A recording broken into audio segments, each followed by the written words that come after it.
നിങ്ങൾ പിന്നെ എന്തിനാ അങ്ങോട്ട് വരല്ലേ? പൈസ വയ്ക്കാനല്ലാണ്ട് കഴിഞ്ഞെറിയും കറണ്ട് ബില്ല് അടയ്ക്കാണ്ട് ഫ്യൂസ് വരും എന്നിട്ട് 10-500 ഏട്ടനോട് പോയി മേടിച്ച് എന്നിട്ട് അത് തിരിച്ചു തരുമോ എന്തെങ്കിലും ചെയ്തോ? ഏട്ടൻ ചോദിക്കൂലെന്നറിയാം. അത് തന്നെ. എനിക്ക് അവൻ്റെ അടുത്ത് കുറച്ച് കാര്യങ്ങൾ സംസാരിക്കാണ്ടേനു.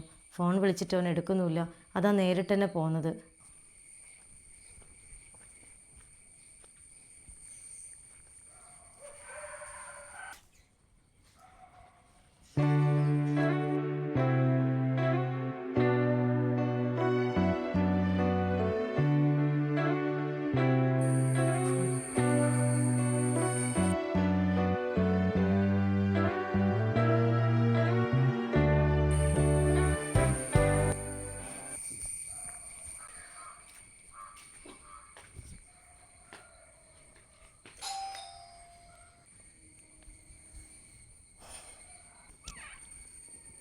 നിങ്ങളായിരുന്നു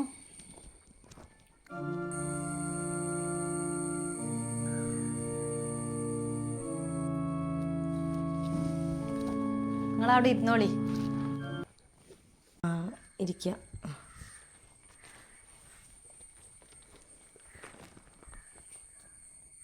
നിങ്ങളെന്തേ ഒന്നും പറയാണ്ട് വന്നത്? അത് ഒന്നുമില്ലടാ, എനിക്കെന്തോ പെട്ടെന്ന് ഇങ്ങോട്ടൊന്ന് വരണം തോന്നി, അതാ വന്ന്. ഓനിവിടെ അല്ലേ? പുറത്തു പോയതാണോ? ഏട്ടൻ ഇവിടെ ഇല്ല, ഓനൊരു ഫ്രണ്ടിനെ കാണാൻ വേണ്ടി പോയതാ. ഞാൻ ഇന്നലെ കുറേ പ്രാവശ്യം ഓനെ വിളിച്ചതാ, ഓൻ ഫോൺ എടുത്തില്ല, തിരിച്ച് വിളിക്കുകയും ചെയ്തിട്ടില്ല. പിന്നെ ഇന്ന് ഞായറാഴ്ചയല്ലേ, അപ്പോൾ എന്തായാലും വീട്ടിലുണ്ടാവുമെന്ന് വിചാരിച്ച് അതാ രാവിലെ തന്നെ അങ്ങ് പോകുന്നത്. പിന്നെ പൈസേൻ്റെ വല്ല ആവശ്യത്തിനാണ് വന്നെങ്കിലേ നിങ്ങൾ ഏട്ടനെ കാണാതിരിക്കണം എന്നില്ല. അല്ലടാ, അങ്ങനെയൊന്നും വന്നതല്ല ഞാൻ. നിങ്ങൾ പിന്നെ എന്തിനാ അങ്ങോട്ട് വരല്ലേ? പൈസ വയ്ക്കാനല്ലാണ്ട് കഴിഞ്ഞെറിയും കറണ്ട് ബില്ല് അടയ്ക്കാണ്ട് ഫ്യൂസ് വരും എന്നിട്ട് 10-500 ഏട്ടനോട് പോയി മേടിച്ച് എന്നിട്ട് അത് തിരിച്ചു തരുമോ എന്തെങ്കിലും ചെയ്തോ? ഏട്ടൻ ചോദിക്കൂലെന്നറിയാം. അത് തന്നെ. അയ്യോ, അതന്ന് അത്രയും ബുദ്ധിമുട്ടായിട്ടാണ് ഞാൻ അവൻ്റെ അടുത്ത് നിന്ന് വാങ്ങിയത്. അല്ലാണ്ട് ഒരു പൈസയും ഞാൻ അവന് കൊടുക്കാനില്ല. ആ പൈസ ഒന്ന് കൊടുക്കാലോ എന്നും കൂടി വിചാരിച്ചിട്ടാണ് ഞാൻ വന്ന്. ഞാനത് കൊണ്ടുവന്നിട്ടുമുണ്ട്. ഓ, 10-500 ആകുമ്പോൾ നിങ്ങൾ എവിടുന്ന് ഒപ്പിച്ചും കണ്ടിട്ട് വേഗം കൂടെ കൊണ്ടുത്തരും. എന്നാൽ പിന്നെ ഈ 1-2 ലക്ഷമൊക്കെ വന്ന് ഏട്ടനോട് ചോദിച്ചാൽ അങ്ങ് പോവുകയും ചെയ്യാമല്ലോ. ഐഡിയ കൊള്ളാം നിങ്ങളല്ല. എനിക്ക് നിങ്ങളെ ലക്ഷവും കൂടി ഒന്നും വേണ്ട, ഓനൊന്ന് കണ്ടാൽ മതി. ഇനിയിപ്പോൾ ഏട്ടൻ വന്നാൽ നിങ്ങളോട് വർത്താനം പറയാനുള്ള നേരം ഉണ്ടാവില്ല. വൈകുന്നേരം ഞങ്ങളൊന്ന് പുറത്തേക്ക് പോകാൻ വേണ്ടിയിട്ടിരിക്കുക. എന്തായാലും ഓൻ ഇവിടെ വന്നിട്ടല്ലേ പോവുക. എനിക്കൊന്നും ഓനെ കണ്ടാൽ മതി. ഇന്നലെ ഉറക്കത്തോനെ കണ്ടപ്പോൾ എന്തോ ഒരു സമാധാനക്കേട്, അതൊന്ന് നേരിട്ട് കാണാൻ വിചാരിച്ച് വേഗം വന്ന്.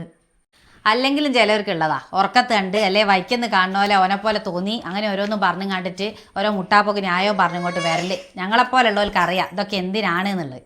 ഓ, കുട്ടി എണീച്ചെന്ന് തോന്നുന്നു. ഓരോരുത്തർ ഓരോന്നും പറഞ്ഞിങ്ങോട്ട് പോരും, ഒച്ചയും വിളി ഉണ്ടാക്കി കുട്ടീനെ ഉണർത്താനായിട്ട്, ബാക്കിയുള്ളവനെ ബുദ്ധിമുട്ടിക്കാനായിട്ട്. ഓ, എന്തേ മോളെ വാ. ഇല്ല ഇല്ല, എന്തായാലും കുറച്ച് നേരം കൂടി അങ്ങോട്ട് ഉറങ്ങിയേനും. അയ്യോ, മോള് നീറ്റോ? കുട്ടി എണീക്കാണ്ട് ഏതേലും തുടങ്ങി നിങ്ങളെ ചോദ്യം ഉത്തരോ അല്ല ഒച്ചയും വിളി കേട്ടാൽ പിന്നെ കുട്ടികൾ എണീക്കൂലേ? അയ്യോ, ഞാൻ ഒച്ചയൊന്നും ഉണ്ടാക്കിയില്ലല്ലോ സുധിയെ. എന്നോട് മെല്ലെയല്ല ഞാൻ വർത്താനം പറഞ്ഞ്. ഈ അതും ഇതും പറഞ്ഞിട്ട് എന്താ കാര്യം? മോള് വാ, ഒപ്പോൾ എടുത്തു നോക്കട്ടെ. ഒപ്പോൾ നല്ല മുട്ടായി കൊണ്ടുവന്നിട്ട് മോക്ക്. വാ കുഞ്ഞ് വാ.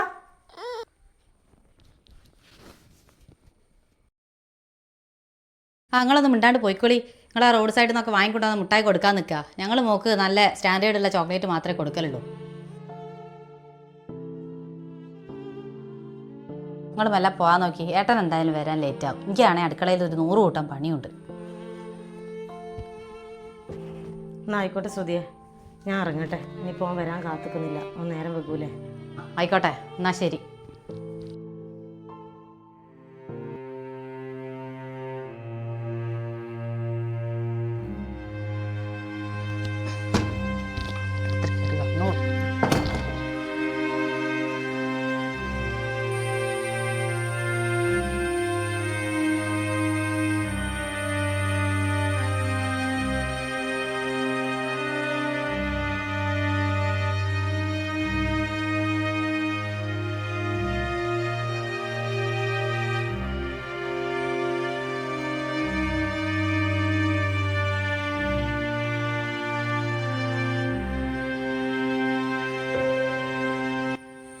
ഹൃദയത്തിൽ തൊടുന്ന അച്ഛനും അമ്മയും ഇല്ലാത്ത സ്വന്തം വീട്ടിലേക്ക് കയറി ചെല്ലുമ്പോൾ വീടിൻ്റെ ഓരോ മൂലയും ഓർമ്മകൾ കൊണ്ട് നിറഞ്ഞിരിക്കും.